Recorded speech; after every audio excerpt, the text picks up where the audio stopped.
দিনটা ছিল রোববারের দুপুর। খুব আলসেমি লাগছিল আজ রান্নাঘরে গিয়ে কিছু রান্নাবান্না করতে। আর আমি একদম শিওর যারা আমার মতন নিয়মিত রান্নাবান্না করো বা যাদের রান্নাবান্না করাটা রোজকার কাজের মধ্যে পড়ে, তাদের সপ্তাহে 1-2 দিন ঠিক এরকমটাই মনে হয়, একদম রান্নাঘরে যেতে ইচ্ছে করছে না, কিচ্ছু রান্না করতে ইচ্ছে করছে না। তো আজ রান্নাবান্নার কাজটা ওই সামলাচ্ছিল, কিন্তু আমার সামনে আবার কেউ কাজ করলে আমি চুপ করে বসে থাকতে পারি না। আর এটা সৌম্যর সাথেও হয়, মানে আমি যখন রান্নাঘরে থাকি ও কিন্তু চুপচাপ বসে থাকে না, আমার সাথে এসে হাতে হাত লাগিয়ে সমস্ত কিছু করে দেয়। আজ ও যখন রান্নাঘরে একা একা রান্না করছিল, আমি আর বেশিক্ষণ বসে থাকতে পারলাম না বাইরে। এসে দেখি লাল শাকটা বানিয়ে ফেলেছে, সাথে ভাতও রেডি হয়ে গেছে, চিকেনটাও ধুয়ে রেখে দেওয়া ছিল। আমি ভাবলাম চিকেনটা আমিই করি।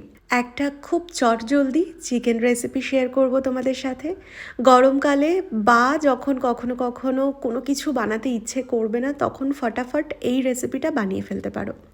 রান্নাবান্নার সমস্ত যোগাড়যন্ত্র আজ সৌম্যই করেছে, তাই আমি আর আলাদা করে কিছু দেখাতে পারলাম না, শুধুমাত্র রেসিপিটা দেখাচ্ছি। আচ্ছা, প্রথমে চিকেনটাকে আমি ম্যারিনেট করেছি হলুদ, লেবুর রস আর স্বাদমতো নুন দিয়ে। একটা খুব সিম্পল মশলা বানিয়েছি, আদা, রসুন, কাঁচা লঙ্কা, কিছুটা গোলমরিচ, একটা এলাচ আর একটু দারচিনি। মিক্সিতে না ঘুরিয়ে থেতো করে নিলে বেশি ভালো, আর যদি মিক্সি ইউজ করছো তাহলে একদম একবার ঘুরিয়েই বন্ধ করে দিও। প্রেশার কুকারে বানাবো। সর্ষের তেল নিয়ে তার মধ্যে কুচনো পেঁয়াজ দিয়েছি, সামান্য চিনি দিয়ে পেঁয়াজটাকে বেশ লাল লাল করে ভেজে নেওয়ার পর আদা রসুন যেটা হালকা বেটেছিলাম সেটা দিয়ে দিলাম, সামান্য জল দিলাম, দিয়ে গুঁড়ো মশলা, হলুদ, কাশ্মীরি লঙ্কার গুঁড়ো আর সামান্য একটু ধনে গুঁড়ো।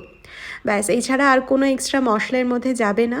বাকি ম্যারিনেটেড চিকেনটা দিয়ে দেবো।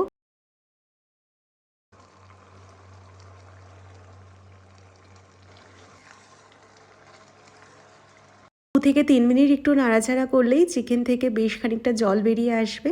সেই সময় টমেটোগুলো দিয়ে দিয়েছি, গোটা আলু দিয়ে আরও কিছুক্ষণ নাড়িয়ে চাড়িয়ে গরম জল দিয়ে দিলাম 1 কাপ মতন, ধনে পাতা, স্বাদ মতন নুনটা অ্যাডজাস্ট করলাম, আর একটা চেরা কাঁচা লঙ্কা দিয়ে একটা সিটি দেওয়া অবধি ওটাকে বন্ধ রেখেছি। তারপর প্রেশারটা যতক্ষণ না অবধি রিলিজ হয়েছে ওটাকে ঠান্ডা হতে দিয়েছি। রোববারের দুপুরে গরম গরম ভাতের সাথে এরকম হালকা পাতলা চিকেনের ঝোল কিন্তু বেশ লাগে। একবার ট্রাই করে দেখতে পারো ঘরে, খুব অল্প তেলেই আর খুব অল্প মশলা দিয়েই বানানো হয়ে যায়। আর এই ছিল আমাদের দুজনের এক যুগলবন্দি রান্নার থালি, রোববারের দুপুরের থালি।